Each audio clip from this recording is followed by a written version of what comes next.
Hola, soy Esteban Jacobo Taquet, físico, profesor, y os voy a acompañar en esta actividad. Nos acercamos a la Escuela de Ingeniería de Guipúzcoa, sección Eibar, en el que vamos a ver distintos experimentos de energías renovables en la práctica. En esta escuela se da el grado de Ingeniería en Energías Renovables, unos 75 alumnos por curso, y bueno, pues tiene bastante fama y está funcionando bastante bien. Bueno, pues nos encaminamos entonces hacia el salón de actos, donde vamos a dar inicio ya a la actividad. Habitualmente hacemos aquí la presentación de este itinerario didáctico, de este taller, y como veis, pues este año la situación es un poco diferente, con lo que efectivamente voy a tener que hacer las cosas bastante diferentes. Pero bueno, supongo que va a quedar algo bonito. Bueno, esta actividad es lo que otros años llamábamos itinerario didáctico. En principio lo que hacíamos era que viniese gente aquí a la Escuela de Ingeniería de Guipúzcoa, sección Eibar. Veíamos bastantes experimentos que hacemos aquí en clase con los alumnos y también dábamos una pequeña explicación sobre energías renovables. Claro, este año la cosa no es tan sencilla, tenemos que hacerlo online. Así que bueno, voy a explicaros un poquito más recortado lo que solíamos hacer otros años, porque otros años estamos casi 2 horas y media entre la exposición, ver experimentos, preguntas que la gente me hacía y demás, con lo que, como había bastante interacción, la cosa se alargaba. Obviamente no puedo hacer ahora aquí un vídeo de 2 horas y media porque sería completamente infumable. Entonces bueno, pues lo que vamos a ver aquí va a ser pues un poquito la explicación de las energías renovables y luego pues os daré un paseo más o menos grabado por mí por los distintos laboratorios de la escuela y viendo algunos experimentos que solemos hacer. Las energías renovables, como veis, aquí tenemos más o menos los 4 vectores que vamos a estudiar o que se estudian, digamos, en la titulación. Sería la generación de la energía, el transporte, el almacenamiento, que es casi lo más complicado hoy en día, porque la energía difícilmente se puede almacenar, como os explicaré más luego, más adelante. Y finalmente, pues cómo se distribuye toda esa energía que se produce, pues hasta que nos llega a casa o a las empresas a 220 voltios o 360. Vamos, que es un tema bastante complicado. ¿De acuerdo? Espero que os guste este vídeo, esta actividad que realizamos por primera vez online. Vamos allá. En el pasillo nos encontramos con los Objetivos de Desarrollo Sostenible, los famosos ODS.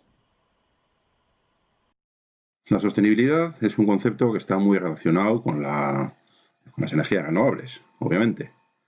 Claro, ¿qué es la sostenibilidad? Pues realmente hay un montón de definiciones, mucha gente estudia el tema y realmente es un tema hoy en día inmenso. Hombre, aquí hablamos como que las técnicas sostenibles son aquellas en las que podemos estar utilizándolas durante un montón de tiempo sin que el planeta se resienta. Hombre, evidentemente esta definición se refiere más bien a conceptos energéticos, técnicos, tecnológicos, pero vamos a ver que en realidad no es suficientemente buena. Las energías renovables, o mejor dicho, para las fuentes de energías renovables, es bastante adecuada, pues estas en principio son inagotables y también en principio no esquilman el entorno. A veces sí los estropean un poquillo. En el año 2000, pues la ONU definió lo que llamaba los Objetivos de Desarrollo del Milenio, así como muy pomposo, como formas de mejorar la vida de las personas a nivel global, a nivel mundial. Luego ya en 2015 vieron que quedó un poco así y ampliaron su número a 17. Y obviamente, claro, si nos preguntan a nosotros cómo haríamos para mejorar el mundo, pues no se nos ocurrirían ni la mitad ni de lejos. Vamos a ver algunos de ellos, lo más relacionados con las energías renovables. Claro, de los 17 que hay, estos 4 serían un poquito los más lógicos. Energía asequible y no contaminante, invertir en industria, innovación e infraestructura para todo el mundo, hacer las ciudades y comunidades sostenibles, esto se está haciendo, pues peatonalizando calles y demás, y también se habla bastante de la producción y consumo responsables, es decir, no consumir más de lo que necesitamos y producir también pues, lo que se necesita. Claro, pues hay algunas más. Si nos ponemos ya a mirar los 17 ODS, estos 6 también los podíamos relacionar con nuestra ingeniería. Salud y bienestar de la población mundial, agua limpia y saneamiento. Somos de los únicos países, los ricos, que meamos en agua limpia, potable. El octavo es el trabajo decente y crecimiento económico. Este ODS suscita problemas porque el crecimiento económico muchos no lo vemos tan necesario. Sería mejor un reparto económico de la riqueza o como quieras llamarlo. Pero bueno, actualmente en el mundo se produce suficiente para mantener a toda la población mundial. Pero bueno. El 13avo, la acción por el clima. La vida submarina. Realmente bajo el mar vive tanta materia viva como fuera de ella. Yo pienso que bastante más. Y también finalmente la vida de los ecosistemas terrestres. Los ecosistemas terrestres, aunque si no nos dan la lata no parece que nos influyan, pero sí que nos influyen un montón. Y finalmente, los 7 que faltan serían estos, que acaso nunca los hayamos relacionado con lo que sería la sostenibilidad, el fin de la pobreza, hambre cero en el mundo, educación de calidad para todo el mundo, igualdad de género, reducción de las desigualdades, paz, justicia e instituciones sólidas, que tenemos pocas organizaciones a nivel mundial, y finalmente alianzas para lograr los objetivos. Muchos de estos objetivos solo se pueden resolver si se hacen grandes alianzas entre muchos países para que el tema salga adelante. Estos son los objetivos de desarrollo sostenible. Si los ponemos todos, tenemos el panel que acabamos de ver en la entrada de la escuela y que está en muchos de los centros de la UPV.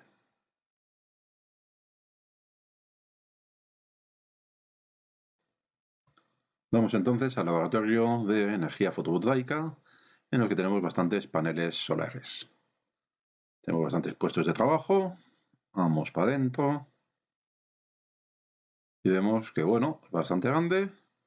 Tenemos una parte de aula, 4 puestos de trabajo iguales y luego aparte, pues distintos puestos de trabajo más específicos para hacer distintas cosas. Podemos salir a la calle a ver los paneles solares que tenemos instalados aquí justo en la terraza. Salimos por la ventana y aquí tenemos los 4 paneles para los 4 puestos de trabajo que he dicho antes. Y luego más paneles que se utilizan para distintas aplicaciones, para los otros paneles de trabajo como hemos encontrado dentro. También tenemos un panel que se puede orientar hacia el sol para tener mayor rendimiento.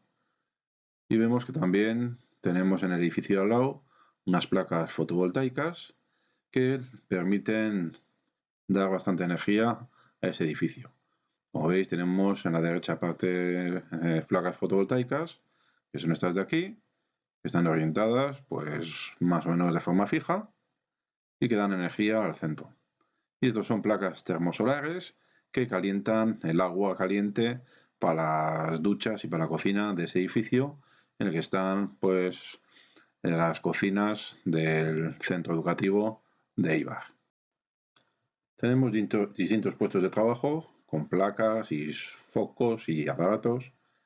Y esto, por ejemplo, es un sistema que con las placas solares nos carga este montón de baterías que tenemos aquí y con ello producimos la energía necesaria para la iluminación de toda la sala. Es un equipo que nos permite coger toda la energía de los paneles solares y meterla en la red eléctrica. Antes, lo que hay que hacer es básicamente convertir los 12 voltios que nos vienen de los paneles solares, convertirlos a 220 alternos y que estén sincronizados con la red. No es un equipo especialmente complicado y bueno, pues tiene un pequeño panel eléctrico, un inversor que nos conecta a red, es decir, que sincroniza los 50 Hz de nuestra energía con los 50 Hz que tiene la red. Y aquí pues un contador para ver cuánta energía estamos creando en realidad. En principio, con placas solares que tengamos en casa, podríamos inyectar la energía que nos sobra a la red eléctrica con sistemas similares a estos, más compactos. Pero bueno, tampoco que sean la panacea, porque el dinero que te pagan las compañías por energía generada es mucho menor que la que te cobran ellos. Pero bueno, es lo que hay. Eso sería casi un sistema de mínimo de energía fotovoltaica. El elemento principal que tenemos aquí es el regulador, que suele tener estas 6 entradas, 2 para el panel fotovoltaico, con un límite de tensión y de intensidad, una entrada de la batería, que es lo primero que tenemos que conectar, y luego una salida para los consumibles, en que podemos colocar, como en este caso, bombillas, o con estos enchufes, lo que nos apetezca. De hecho, podemos ver cuánta tensión y cuánta intensidad están consumiendo lo que tenemos conectado. Lo que está entrando a la placa o está generando el sol se puede ver directamente en la pantalla del regulador. Y del otro lado tendríamos una batería en el que podríamos ver pues el estado de la batería, cuánta intensidad está dando, nada porque está apagado, y está bastante descargadita, en este caso está solo con 6 voltios así. ¿De acuerdo? Pero digamos que esto sería lo mínimo que necesitamos para tener un sistema fotovoltaico. Una batería, un regulador y los paneles fotovoltaicos. A partir de ahí podemos conectar a 12 voltios todo lo que nos dé la gana, o si colocamos un inversor podríamos conectar ya elementos a 220 voltios. Y lo que se hace, por ejemplo, en las furgonetas que están equipadas como vivienda. Y así solo se depende del sol. Placas solares existen ya multitud de tipos y además están siendo cada vez más asequibles. Las hay monocristalinas, policristalinas, no sé si son en este caso cuál es cuál, vamos. Y sobre todo está investigando mucho en hacer, por una parte, placas de distintos colores, que no sean siempre negros, que queda bastante feo para integrar dentro de las construcciones, sino que incluso, como está aquí, se hacen placas que sean completamente flexibles. Así se pueden acoplar a cualquier forma, a cualquier superficie de un edificio o de un vehículo, de un barco, de una furgoneta, lo que sea.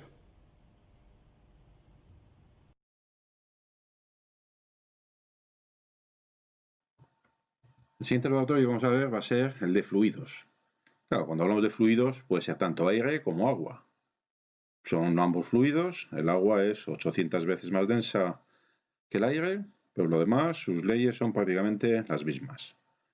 Y como veis, tenemos también bastantes maquetas con las que hacer experimentos. Esto es un túnel de viento, un molino. Esto de aquí atrás es un túnel de agua. Se puede inclinar, se puede hacer pasar agua a cierta velocidad, tubos y tuberías y distintos experimentos que se pueden hacer utilizando agua o utilizando aire. La verdad está bastante completo e incluso tenemos aquí un ala de turbina colgada. Aquí tenemos un molino de eje vertical que vamos a ponerlo en marcha gracias a este ventilador que tenemos del túnel de viento. Bueno, su funcionamiento es bastante sencillo de intuir, son unas aspas curvadas.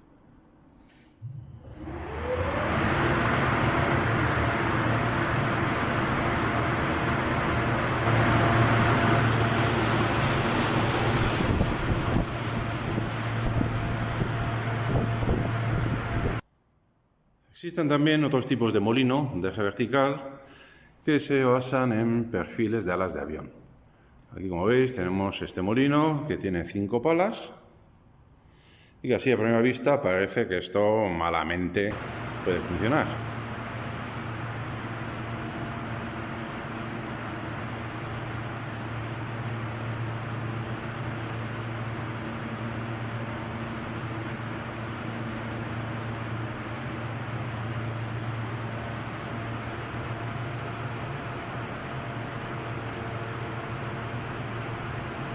Este otro tipo de molinos es también un molino de eje horizontal, aunque funciona como el vertical.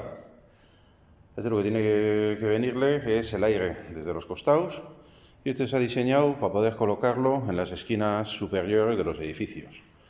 Ahí el viento es bastante fuerte y con esto pues se puede producir también energía. Este es un ejemplo de cosas que alumnos de nuestra escuela han desarrollado y están intentando promocionar. Aquí tenemos funcionando un ariete hidráulico. ¿En qué se basa un ariete hidráulico? Lo que hacemos es coger agua de un depósito que está a cierta altura, la aceleramos por este tubo blanco que baja y viene hasta la válvula, y aquí esta válvula se abre y se va acelerando, frenando el agua, y ese frenazo del agua produce una sobretracción que levanta la laminilla amarilla. ¿Esa laminita amarilla qué hace?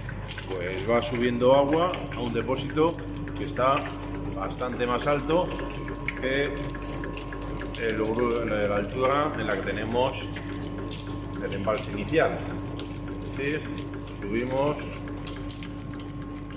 agua del depósito A al depósito C, que está bastante más alto, y así, pues simplemente con la gravedad somos capaces de llevar agua a un punto más alto del que estaba inicialmente.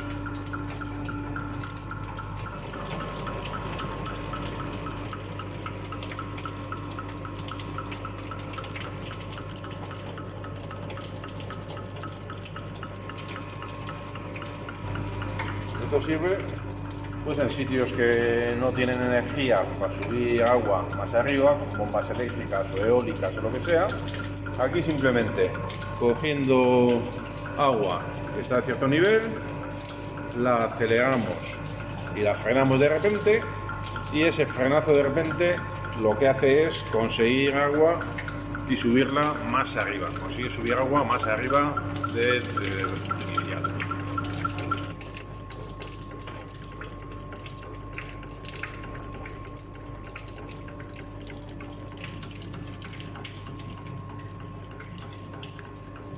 Como veis, tenemos bastantes más cosas que podíamos enseñar, pero en realidad es que no da tiempo a todo y al final tampoco os quiero meter aquí 15.000 cosas a toda prisa. Otro día con más calma os asomáis o venís aquí a la escuela y podemos ver en funcionamiento algunos aparatos más de todos los que tenemos por aquí.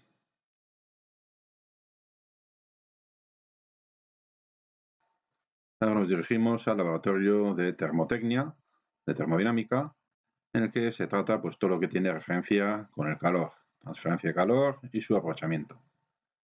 Tenemos bastantes aparatos con que se pueden comprobar distintas leyes físicas. Aquí tenemos un panel termosolar comercial de lo que se utilizan para calentar agua con la luz del sol. Tenemos una parte de aula y bastantes paneles para hacer distintos experimentos.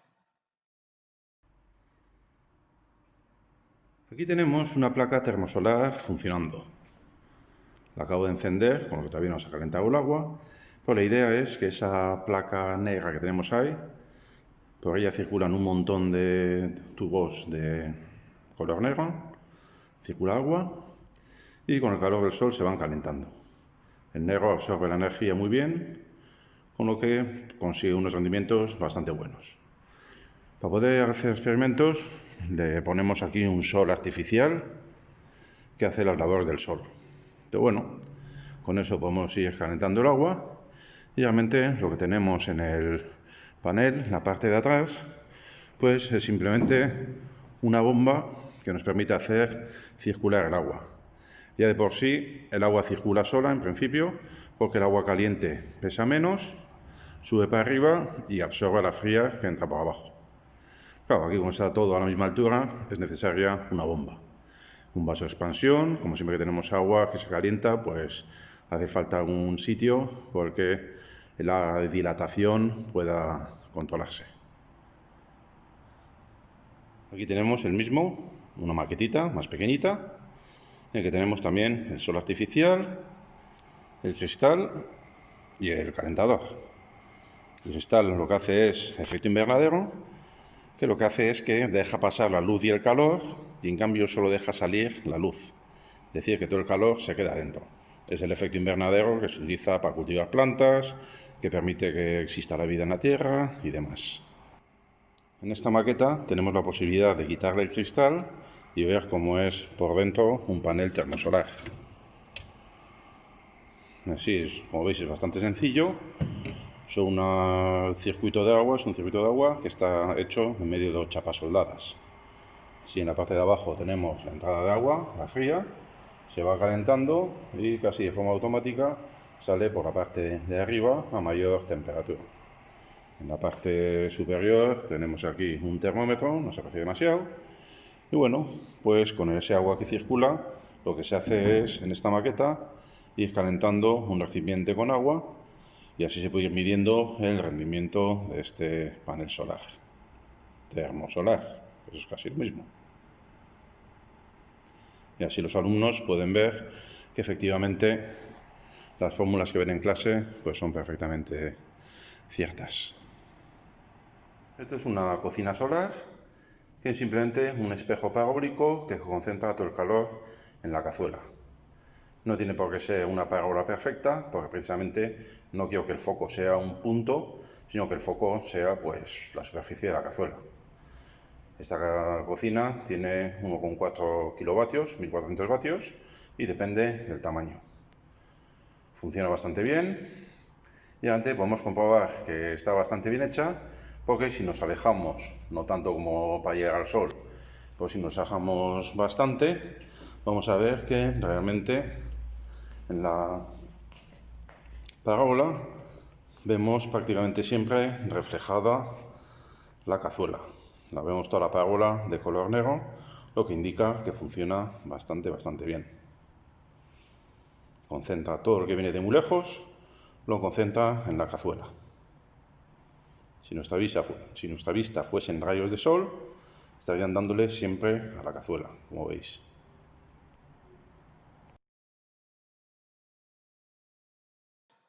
Uno de los vehículos que tenemos en la escuela es este Renault Twizy. Es un coche eléctrico que solo tiene 5 caballitos, alcanza una velocidad máxima de 45 km/h y se conduce pues con un carnet de ciclomotor. Bueno, no es que sea la octava maravilla del mundo, pero bueno, para moverse de una forma barata y sencilla, sin contaminar, es suficiente. Démosle un vistazo a ver. El panel de mando es bastante sencillito. Tenemos aquí el botón para elegir marcha adelante, marcha atrás, a punto muerto. Y un cuenta kilómetros y un estado de la batería. Y en la parte de arriba, pues cuánta energía estamos gastando en todo momento. Así de fácil. Aquí vemos que según empezamos a acelerar, pues empieza a consumir más energía. La barra de arriba es la que indica el consumo y va avanzando.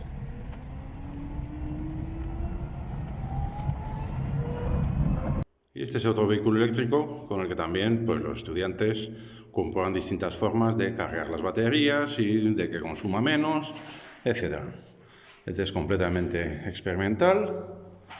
Y bueno, como veis, se han puesto también placas solares para cargar la batería del salpicadero y demás, y de las luces. Y atrás tiene las baterías, que son las que mueven todo el coche. El interior del coche, el capó, bastante distinto a lo que tenemos. Toda la batería principal, esa caja verde que está en el fondo. Y por encima, pues un montón de aparatos que se utilizan para estudiar cómo mejorar el funcionamiento. Y aquí atrás tenemos el motor. Como veis, sencillito, con una correa, un variador de velocidad y poco más. Poco más a simple vista.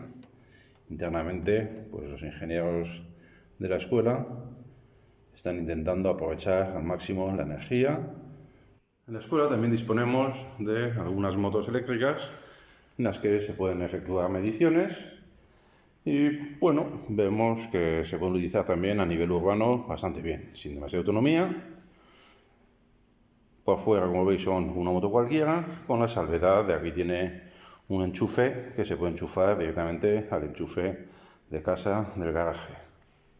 Por lo demás, es prácticamente una moto igual que todas las demás, salvo que tiene ahí bien en medio el voltaje, la tensión de la batería. Y en vez de contar revoluciones, tiene un amperímetro que te indica cuánta energía estamos gastando. Por lo demás, es una moto perfectamente normal y cómoda. Este es el scooter eléctrico más pequeñito, equivalente a uno de 50 centímetros cúbicos. Es que lo mismo, para moverse por la ciudad, pues suficiente. Su panel de mandos, pues igual que antes, tiene principalmente cuánta tensión tenemos y cuánto estamos gastando de energía. Son sencillitas, no meten ruido, con lo que no se oyen, pero suficiente para andar por ciudad. Ha sido una edición un poco distinta, falta el ambiente de toda la gente preguntando cosas, las explicaciones las hacía bastante más largas, aunque evidentemente no puedo hacer un vídeo tan largo como la actividad en sí. Por otra parte, nunca había grabado yo un vídeo, y como soy de Bilbao, pues todo chulo, venga, voy a hacer un vídeo. Y bueno, no es que sea para presentar los Oscars, pero bueno, para salvar un poquito la edición de este año, pienso que ha servido. Por lo demás, os invito a que veáis también el vídeo del choco de energías renovables que tenemos colgados en Chichanastea, que está en euskera y en castellano, y cualquiera de los demás chocos que también pueden tener su interés, dependiendo de los gustos que tengáis. ¿De acuerdo? Y en cuanto a energías renovables, cualquier duda que tengáis, podéis poneros en contacto conmigo por medio de Chichanastea o directamente por mi correo esteban.jacob@hu.eus. ¿De acuerdo?